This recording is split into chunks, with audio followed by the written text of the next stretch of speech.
दाटून आले तिला सांगा कुणी.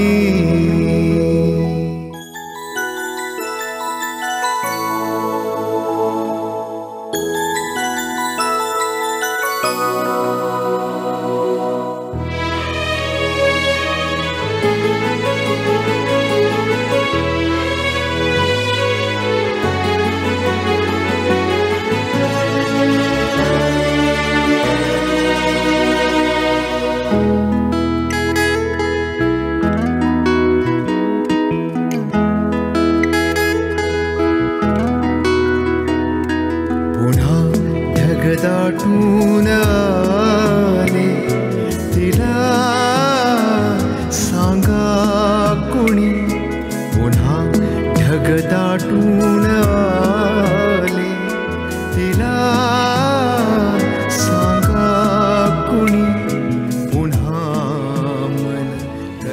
पुन्हा ढग दाटून आले आपल्या विशेष कार्यक्रमात तुमच्या सगळ्यांचं स्वागत. आणि आज खरंच ढग दाटून आलेले आहेत, त्यामुळे शब्दसुरांची ही बरसात होणार आहे. माझ्यासोबत आहेत खास पाहुणे मिलिंद इंगळे, आपल्यासोबत आहेत गायक संगीतकार. मिलिंद, खूप मनापासून स्वागत. नमस्कार. खरंच तुम्ही आलात आणि स्टुडिओमध्ये सुद्धा तितकाच छान गारवा पसरलेला आहे. किशोर पण आपल्यासोबत असणार होता, पण त्याची तब्येत खराब झाल्यामुळे तो आज येऊ शकला नाही, पण नक्कीच आपण त्यालाही मिस करतोय. पण अर्थात ही शब्दसुरांची बरसात आहे आणि नवीन गाणं छान या पावसात या श्रावणात तुम्ही भेटीला घेऊन आला आहात. कालच ते प्रदर्शित झालंय, तिला सांगा कोणी. त्याबद्दल बरेच वर्ष, आता गारवाला 20 वर्ष होतील. म्हणजे जुलै महिन्यामध्ये 23 जुलैला रिलीज होऊन 20 वर्ष पूर्ण झाली गारवाला.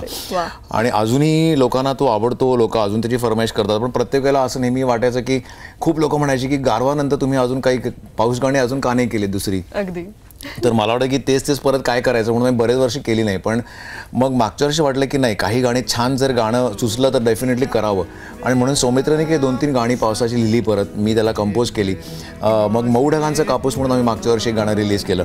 आणि ह्यावर्षी मग पुन्हा ढग दाटून आले तिला सांगा कुणी.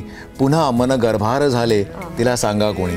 तर सौमित्रचं म्हणजे किशोरचं असं म्हणणं होतं की तू गाणी खूप करतोस, पण गझल, मराठी गझल हे मी इतक्या चांगल्या छान छान गझला लिहितो, मराठीमध्ये आहेत गझला, आणि तू त्याला अजिबात चालला होता, असं नेहमी तो मला आरोप करायचा असा. तर ही गझल फॉर्मॅटमध्ये, म्हणजे पूर्णपणे गझल वृत्तामध्ये ती आहे.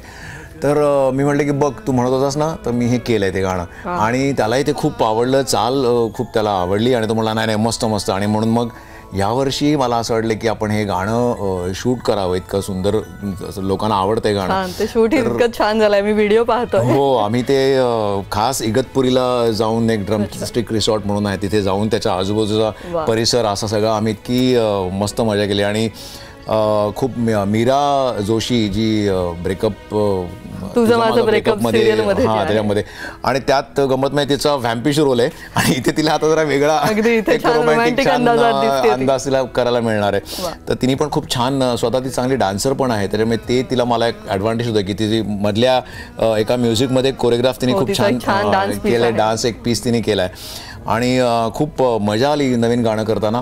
आणि फक्त माझा प्रॉब्लेम असा होतो या गाण्यांचा, पावसाचे असल्यामुळे नेहमी पाऊस सुरू झाल्यानंतर शिवाय मला ते गाणं शूट करता येत नाही. बरोबर आहे. आणि ते पाऊस सुरू होऊन मग जुलै महिन्यात खूप पाऊस पडतो आणि मग एवढ्या पावसात पण करता येत नाही शूट. म्हणून आम्ही मग जुलै एंडला जरा पाऊस थोडा कमी झाल्यानंतर म्हणून जुलै एंडमध्ये ते गाणं शूट केलं. बरोबर, मी तेच म्हणत होते, शूट कधी केलं आणि लगेच भेटीला? नाही, ऑगस्ट 1, जुलै एंड ऑगस्टमध्ये शूट केलं आम्ही. आणि गंमत म्हणजे काय, पावसाचं गाणं म्हणजे परत पाऊस पाहिजे, तर ते आम्हाला असं वाट बघत बसायला लागते की अरे बाबा आता पाऊस पडतोय का. आता पहिल्या दिवशी आम्ही शूटिंग करत होतो, तर माझे शॉट चालू होते. मला पावसाचा तो अर्थ असा आहे की मला तिची आठवण येते आणि पावसातल्या माझ्या तिच्या आठवणी, असा तो अर्थ हे केलाय. निलेश कुंजीरनी हे गाणं डिरेक्ट केलंय, त्याचा पण ह्याच्यात फार मोठा सहभाग आहे. तर मला असं वाटलं की माझं तर ठीक आहे, माझे शॉट चालू होते. आणि मीराला त्याच्यामध्ये कडवं असं आहे की तिथे तर पाऊस करतो तिला वेडा पिसा, इथे घर माझे बुडाले तिला सांगा कोणी. आता तिथे तर पाऊस करतो वेडा पिसा म्हणजे पाऊस पडला पाहिजे. आणि आपली मीरा आणि सगळे आम्हा अख्खा कॅमेरा वाट बघतोय कधी पाऊसच पडे ना, एवढं झालं. आणि अख्खा आमचा पहिला दिवस तसा वाट म्हणत गेला. शेवटी दुसऱ्या दिवशी दुपारपर्यंत पाऊस पडला नाही. आम्ही शॉर्ट्स घेतोय, वेगवेगळे जे मिळतील ते शॉर्ट्स घेत होतो. आणि मग मी म्हटलं की नाही डोंट वरी, पाऊस पडणार. माझं इंट्युशन आहे की पाऊस पडणार दुपारपर्यंत आणि आपल्याला चांगले शॉर्ट्स मिळाले. आणि तसंच झालं, दुपारनंतर पाऊस पडला आणि मला जे हवं होते ते सगळे शॉर्ट्स मिळाले. नक्कीच फार छान व्हिडिओ झालेला आहे. गुज मनीचे मनाला तसं तुमच्या मनातलं गुज त्या पावसालाही कळलं. व्हिडिओ आम्ही पाहिलाय, पण आता ऑडिओ लाईव्ह ऐकायचा आहे. अरे पुन्हा ढग दाटून आले, तिला सांगा कुणी, पुन्हा मन गर्भार झाले, तिला सांगा कुणी. आता ह्याचं थोड्या वेळाने आपण गॅप घेतल्यानंतर ह्याचं पुढचं कडवं आपण एकच कडवं केलं, पण ह्या 3 कडवी आहेत आणि तिन्ही कडव्यांना वेगवेगळ्या चाली आहेत. तर त्यातलं परत तू मला फरमाईश करशील तेव्हा ते एक तिसरं कडवं जे मला पण खूप आवडतं ते आपण ऐकूया, लोकांना जरा. अगदीच आज आपण पाऊस आज स्टुडिओत आणायचं ठरवलेलंच आहे, बाहेर आहेच आहे.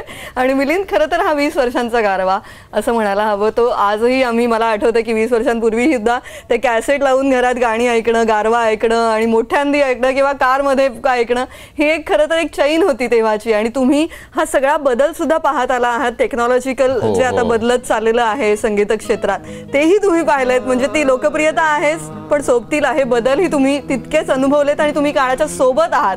या डिजिटल विश्वातही तुम्ही तितकेच छान रमलेले आहात. तर ह्या बदलाबद्दल कसं आता वाटतं? मला आठवतंय की मी अगदी कॅसेटवर रेकॉर्डिंग व्हायचं, मग रेकॉर्डिंग आता स्पूलवर होतं, मग आता तर डिजिटलीच होतं. पण आधी मग ते कॅसेटवर व्हायचं, मग 1/4 इंच त्याला म्हणायचे स्पूल, मग 1/2 इंच, मग 2 इंच, असं करत मी हा सगळा प्रवास, अख्खा रेकॉर्डिंगचा प्रवास बघितला. म्हणजे अॅनालॉग पासून ते डिजिटलपर्यंतचा सगळा प्रवास म्हणजे मी भाग्यवान समजत होता की मला ते बघता आलं आणि मला अगदी 100% नाही पण निदान थोडंफार काहीतरी आत्मसात करता आलं की मी त्या काळाबरोबर डिजिटली का होईना आता पण मी त्याला त्या स्पीडला मॅच करायचा प्रयत्न करतोय असं म्हणायला हरकत नाही. एक लोकप्रिय अल्बमचा तो काळ होता, सोनेरी काळ होता. आणि तेव्हा तर म्हणजे आम्ही हे सगळं स्पूलवर, गारवा सुद्धा इनफॅक्ट स्पूलवर रेकॉर्डिंग झालेलं त्याचं. आणि नंतर मी त्याचं डिजिटलाइज ते केलं रेकॉर्डिंग. पण एक ती अॅनालॉगची मजा खूप वेगळी होती. म्हणजे साऊंड जो होता ना अॅनालॉगला, म्हणजे ज्याला आपण आमच्या भाषेमध्ये आम्ही त्याला वॉर्मथ म्हणतो. म्हणजे जी स्पूलला त्या टेपला जी वॉर्मथ असते ती वॉर्मथ थोडी मला आता डिजिटली मिसिंग वाटते. दुसरं डिसएडव्हान्टेज असं झालंय की आता डिजिटल झाल्यामुळे कोणी गायक होऊ शकतं. हा जरा प्रॉब्लेम झाला. आता जाणवतं तुम्हाला, एक संगीतकार बोलतो तेव्हा नक्कीच त्याचे शब्द फार महत्त्वाचे. असं होतं की तुम्हाला गाणं, तुम्ही जर बेसूर असाल तर तुम्हाला ते सुरात आणता येतं. एखादा बेसूर गायक असेल तर तो सुरामध्ये डिजिटली तुम्ही त्याला असे सॉफ्टवेअर्स आहेत की ज्याला तुम्ही सुरामध्ये गाऊ शकतो. पण या आधी म्हणजे त्या गायकांचा कस लागायचा खरं तर ती आधी म्हणजे आता तयारी असायची. आम्ही जी काही गाणी रेकॉर्ड केली आहे ती आम्ही ऍक्च्युअल रिअल टाइम आणि रिअल रेकॉर्ड केली, तरी म्हणजे डिजिटल काहीच नसायचं. म्हणजे चुकलं तर परत रेकॉर्ड करायचं. अगदी अगदी आशाताई वगैरे आता तेच सांगतात की तो अख्खा काळ तेव्हा अख्खं गाणीच्या गाणी अख्खी म्हणायचं आणि नाही जमलं पुन्हा तेच म्हणायचं. एक्झॅक्टली. आशाताईंचा तू उल्लेख केलास म्हणून सांगतो, माझं पहिलं गाणं आयुष्यातलं आशाताईंबरोबर रेकॉर्ड केलंय. लक्षा हिरो होता आणि पावसाचं गाणं होतं ते. म्हणजे गंमत म्हणजे ये रे पावसा तुला देतो पैसा, पाऊस पडे रिमझिम ओले झालो दोघेची, माझं तरी गाणं होतं ते. आणि ते आम्ही बॉम्बेला मध्ये असंच एकत्र शेजारी उभं राहून केलं होतं. तर तो अनुभव काही वेगळाच होता. तुमचाही काय म्हणजे आम्हाला तर गारवा आमच्या मनामनात अगदी ठसलेला आहे, पण तुमचंही कुठलं पावसाचं वेगळं गाणं असेल जे तुम्हाला खूप आवडतं? मला आवडतात खूप गाणी, पण एक तर मला हे शंकर महादेवचं गाणं खूप आवडतं, मन उधाण वाऱ्याचे. ते पण खूप छान, अजय अतुलची चाल. मन उधाण वाऱ्याचे गुज पावसाचे, का होते बेभान कसे गहिवरते, मन उधाण वाऱ्याचे. हे पण अजून एक मला पावसाच्या गाण्याची आठवण म्हणजे जेव्हा कुठले चॅनल नव्हते आणि फक्त दूरदर्शन होतं. आणि आज आपण जसे आता लाईव्ह गेलोय तसे त्यावेळेला बऱ्याच वेळा दूरदर्शन लाईव्ह जायचं आणि असाच पावसाच्या गाण्याचा कार्यक्रम होता. आणि मी लाईव्ह गाणं म्हणलं होतं आणि आजही मला ते आठवलं ना तरी मला भीती वाटते. का सांगतो? कारण यशवंत देवांचं गाणं होतं पाऊस कधीचा पडतो, ग्रेसांची कविता. आणि ती अशी अवघड चाल होती आणि मी सुरुवात केली होती की असं खूप प्रोफेशनल, म्हणजे माझ्या करिअरची सुरुवात होती ती. आणि माझी अशी घाबरलेलो मी, तंतरलेली मी लिटरली. असं वाटलं की आता लाईव्ह आणि हे गाणं म्हणायचं. कारण ते गाणं ना, तुम्हाला चाल ऐकवतो. पाऊस कधीचा पडतो, झाडांची हलती पाने, हलकेच जाग मजाली दुःखाच्या मंद स्वराने. पाऊस. तर हे सगळं गाताना आणि अख्खं गाणं कडवी पण इतकी अवघड देवसाहेबांची चाल होती. आणि मी नशिबाने म्हणजे त्याची चुकलो नाही. मला सतत माझे कापत होते पाय की मी जर लाईव्ह गाताना चुकलो तर काय. पण ते गाणं खूप मेहनत करून मी ते बसवलं होतं. विश्वास बसत नाही, कारण अर्थात तुम्ही इतके ग्रेट गायक आहात, त्यामुळे तुमचाही कुठेतरी असा क्षण आला असेल भीतीचा, थोडा त्या दडपणाचा, असं आता विश्वास नाही बसत. दिलीमा तुला सांगतो, हे दडपण नेहमी मला असतं आणि मला हसायला हवं. कारण मी आजही स्टेजवर गारवा मी 1000 वेळा गायला असेल, पण आजही मला गारवा गाताना पहिली ओळ गाताना मला दडपण येतं की मी आज स्टेजवर नीट गाऊ शकेन की नाही आणि चांगलं होईल की नाही, लोकांना आवडेल की नाही. आणि ही जोपर्यंत भीती आहे ना तोपर्यंत मला वाटतं की कलाकार टिकून राहू शकतो. खरंच, पण कलाकाराचं मोठेपण यातच असतं की तो नेहमी जमिनीवर असतो. आणि नक्कीच तुम्ही इतकी ती छान भरारी आहे, ही यशाची भरारी आहे. आणखी गप्पा रंगणार आहेत मिलिंद. घेऊया एक छोटासा ब्रेक. पाहत रहा पुन्हा ढगदाटून आले. ढगदाटून आले, तिला सांगा कुणी.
ढग दाटून आले तिला सांगा कुणी पुन्हा पावसालाच सांगायचे पुन्हा पावसालाच सांगायचे कुणाला किती थेंब वाटायचे कुणाला किती थेंब वाटायचे पुन्हा पावसालाच सांगायचे पुन्हा पावसालाच सांगायचे. हा हा हा मिलिंद, खरंच पुन्हा पुन्हा तुम्ही असं पावसाला सांगता आणि आम्हाला ते ऐकायला खूप आवडतं. गंमत पुन्हा ढग दाटून आले आणि पुन्हा पावसाला सांगायचे. आणि गंमत म्हणजे ओरिजिनली आता पुन्हा पावसाला सांगायची चाल थोडीशी उडती आहे, पण आणि त्याच्याकरता सौमित्र नेहमी माझ्यावर हे करत असतो की काय पुन्हा पावसाला पण गझल आहे खरं म्हणजे पुन्हा पावसाला सांगायचे कुणाला किती थेंब वाटायचे. म्हणजे रदीफ आणि काफिया त्याचा जो आहे तो गझल वृत्तामध्ये आहे. तर हा मला नेहमी म्हणायचं की काय तू अशी काय चाल लावलीस. मी अजून पण म्हणतो मला कधी स्टेजवर ऑन द स्टेज म्हणतो तू असं का केलंस. म्हटलं अरे पण लोकांना किती चाल आवडती आहे ना. मी थोडंसं पेप्पी आणि छान उडतं असं गाणं करायचा प्रयत्न केला. तेव्हापासून म्हणत नाही आता जेव्हा मी गझल लिहीन तेव्हा तुम्हाला गझल सारखीच चाल लावायला पाहिजे. आणि पुन्हा ढग दाटून आले त्याच्यावर आलं. वा वा नक्कीच. आणि जसं आपण बोलतोय की तो एक अल्बमचा काळ, आता सोलो आपण डिजिटल सगळं आपण बोललो मगाशीच, पण हेच म्हणा की आता कुठेतरी आपण ते मिस करतोय का. आणि त्या ऑपॉर्च्युनिटीज किंवा आता ते सीडी आणणं किंवा हे सगळं तर आता म्हणजे लोपच पावलेलं आहे सगळं. तर याचे काही लूपहोल्स काय वाटतं. हो मला असं वाटतं की आपण हे सगळं खूप मिस करतोय. म्हणजे आम्ही तरी मिस करतो. कारण असं होतं बघ ना की आर्टिस्टनी पूर्वी कसं होतं की आता 7 गाणी 8 गाणी असं गाण्यांचे अल्बम्स असायचे. लोक जाऊन दुकानात जाऊन मुद्दाम सीडीज विकत घ्यायचे, त्याच्यात कॅसेट्स विकत घेत होते.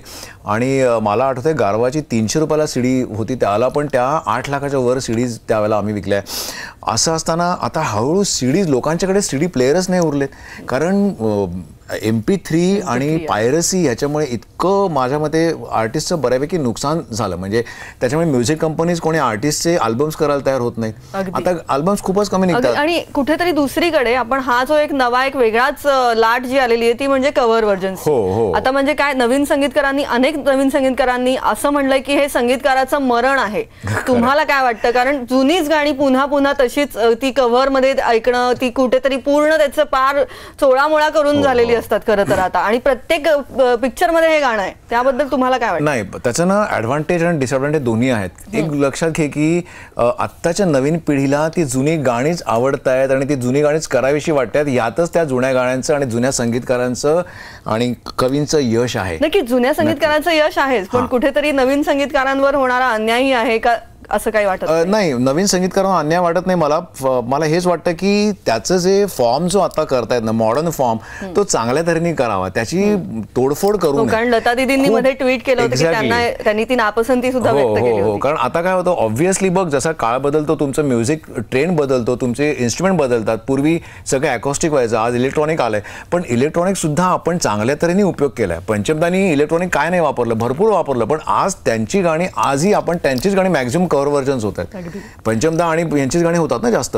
पण ती गाणी ज्या तऱ्हेने करायला पाहिजे ती चांगल्या तऱ्हेने जर केली, त्यांच्या चालींना धक्का न लावता जर केली तर फायदाच आहे लोकांना. आजचं युथ हा मोडलाचा सल्ला तुम्ही दिलेला आहात की ती करा, पण त्याला करण्याचा एक तरीका अगदी बरोबर कुछ अच्छा होना चाहिए. नक्कीच ही गप्पांची मैफल, शब्द सुरांची मैफल आणखी रंगणार. घेऊया एक छोटासा ब्रेक. ढग दाटून आले तिला सांगा कुणी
ढग दाटून आले तिला सांगा कुणी. तेरे आने की क्या उम्मीद मगर कैसे कहूँ कि तेरा इंतजार नहीं. पुन्हा ढग दाटून आले, पाऊस आहे आणि एकीकडे विरहही तितकाच आहे. एक छान गाणं भेटीला आलेलं आहे मिलिंद, आणि मला आता व्हिडिओ तर आम्ही पाहिला, तुमचं गाणंही ऐकलं, पण ते कडवं आता ऐकायचं आहे जे व्हिडिओमध्ये नाहीये. खरं आहे, कारण आता काय होतं, हल्ली व्हिडिओ आपण हार्डली 3 मिनिटाचा बनवतो, पण गाणं 5 मिनिटाचं गाणं आहे आणि सौमित्रने जवळजवळ 5 कडवी लिहिली होती, त्यातली मी 3 सिलेक्ट केली आणि 3 कडवी ओरिजिनल गाण्यामध्ये. ती तुम्हाला विविध प्लॅटफॉर्मवर, डिजिटल प्लॅटफॉर्मवर अवेलेबल आहे, ऑडिओ पण अवेलेबल आहे, तो तुम्ही जरूर ऐकावा. पण आता तुझ्याकरता खास मला पण जे कडवं आवडतं त्यातलं ते ऐकवतो लोकांना. एक्सक्लुझिव्ह फक्त न्यूज 18 लोकमत करता हे. तिथे तन भिजले तिचे अन पुन्हा घन भारले. तिथे तन भिजले तिचे अन पुन्हा घन भारले. तिथे तन भिजले तिचे अन पुन्हा घन भारले. इथे मन मृदकंधल्याले तिला सांगा कुणी. पुन्हा मन गर्भार झाले तिला सांगा कुणी. हा, खरंच मिलिंद, इथेच पाऊस बरसतोय आता आणि अगदी पूर्ण आम्ही न्हावून निघालोय या खरं तर या अत्यंत सुंदर अशा रसामध्ये. आणि प्रेक्षकही नक्कीच त्यांनी हे खूप एन्जॉय केलेलं आहे. आज खास तुम्ही स्टुडिओमध्ये आमच्या सोबत ही छान मैफल रंगवली, त्यामुळे खूप मनापासून धन्यवाद. खरंच पुन्हा पुन्हा भेटत राहू. आणि तिला सांगा कोणी प्रेक्षकांना कुठे पाहायला मिळेल ते एकदा सांगा. तुम्ही सगळीकडे युट्यूबवर आणि इतर म्युझिक चॅनल्सवर आणि सगळ्या प्लॅटफॉर्मवर, डिजिटल प्लॅटफॉर्मवर सगळे तुम्हाला बघायला मिळेल. तर प्लीज जरूर बघा. तुम्हाला गाणं आवडलंय की नाही, जे काही वाटेल ते जरूर मला नक्की सांगा. गाणं कसं वाटलं त्याचे व्ह्यूज तुम्ही नक्की शेअर करू शकता. जरूर गाणं बघा. अगदी. पण जाता जाता मोह आवरत नाहीये, त्यामुळे गारवा मला असं एकही चॅनल नसतो किंवा एकही शो होत नाही माझा की गारवा सोडणार नाहीये, त्यामुळे होऊन जाऊ दे अगदी क्विक. गारवा वाऱ्यावर भिर भिर भिर पारवा. नवा नवा प्रिय नभात नभातही चांदवा. नवा नवा गारवा.